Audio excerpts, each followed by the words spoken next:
So the best part about doing any of these stories is that I'm actually having users share stories. So Jennifer Hall 6, who I'll tag in this just to give her props, she shared this story with me, and she goes on to say that she found her neighbor dead in her apartment.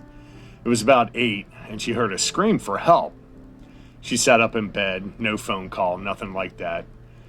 Her daughter and she went out about their day, but they noticed that the neighbor's door was open to the screen door, so she thought everything was fine. They got home around 4 p.m. She went on to knock at the door. She got nothing. Banged on her window, got nothing. She figured she may have fell in the tub, so she let herself in. The victim was on her bed face down.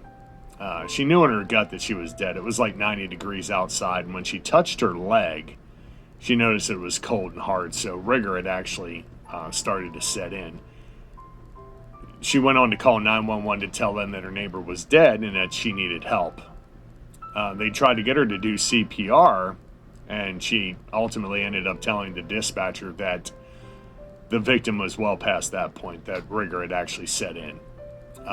She had to fill out a whole ton of paperwork. Then the coroner took her, the victim. She had died of multiple organ failure due to her kidneys shutting down. She was in the hospital just 3 days earlier and was going to the doctor on the day that Jennifer had found her. They were trying to decide if she actually needed dialysis. She was the one that had to call one of the daughters and had to give her the grim news that they found her mother dead.